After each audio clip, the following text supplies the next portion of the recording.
Madam Chair. Yes, you may proceed. I request that the chairperson of the Finance Committee preside over this hearing. Madam Vice President, with due respect, you are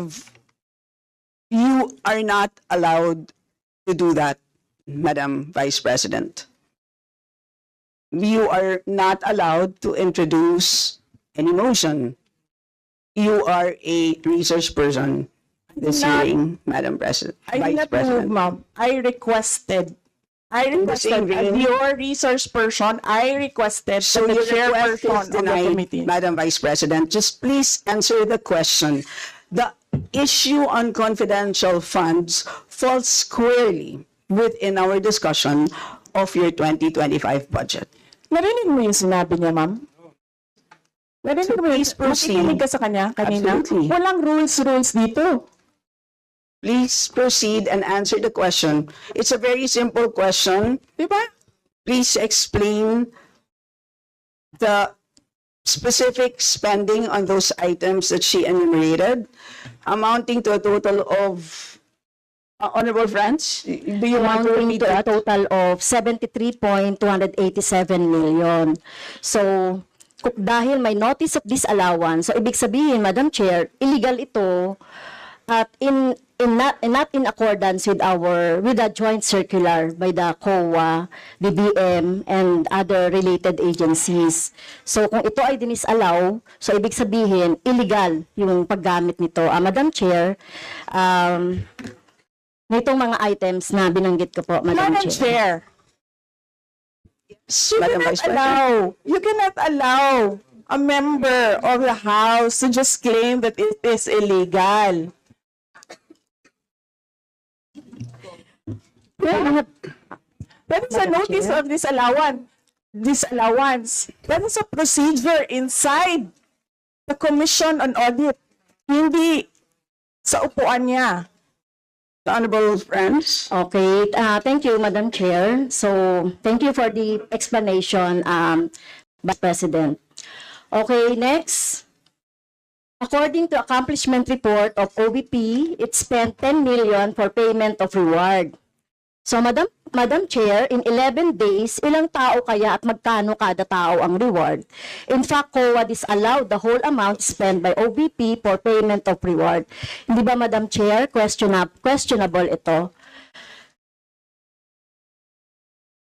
Madam Chair, the invitation letter that we received from the House of Representatives. Dear Vice President Duterte, the House Committee on Appropriations will hold briefings, hearings on the budget proposals of various departments, agencies, and corporations relative to the fiscal year 2025 National Expenditure Program as the basis of the fiscal year 2025 General Appropriations Bill.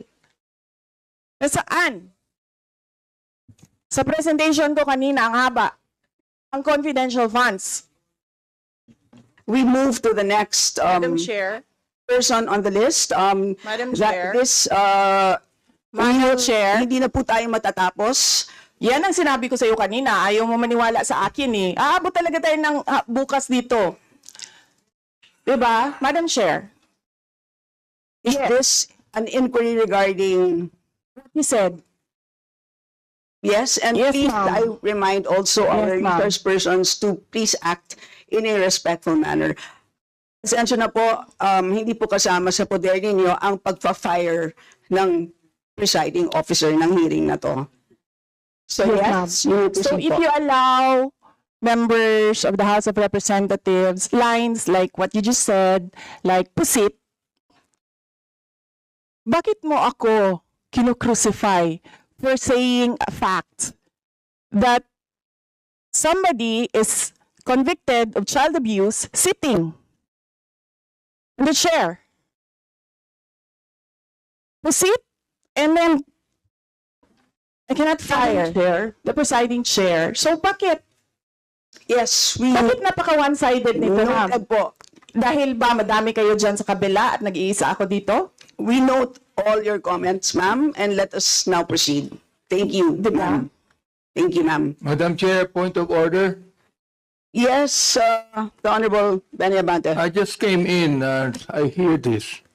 We're not talking about the budget. We're accusing each other here. I'd like to find out from the resource speaker if this is the kind of hearing that we're going to have. Sir, I am not the presiding officer of this hearing. I know, Yes, sir. but the thing is, you're asking questions, Madam Chair. The resource speaker does not have any right to ask questions. Or do you have? Where is that Madam Vice in your President, rules that Madam Vice resource President, person this is a cannot budget hearing. request for clarification? Some order, please. Some order, please. Yes, Honorable Benny Abante, you may proceed. I'm just asking a question to our resource speaker, you know, because she's asking a question and she's accusing some of the members of this committee. I just would like to find out if we are the ones that have the right to ask questions and her right is to answer the questions of the committee. Okay, so we Yun have- po sa akin yung point of order, Madam Chair. Yes. I think you understand me, Yes. Madam Vice President, am I right? No, sir. I'm gonna ask the No, so- the chair to ask you to clarify what are my Yeah, accusations. please wait to be recognized, ma'am. Pasensya na po. So again, I'd like to remind our resource persons that you are here, you're invited to answer 2%, and you've done that. Thank you very much. And at this point in time, you're here to respond to the questions of our members, and we request you to please respond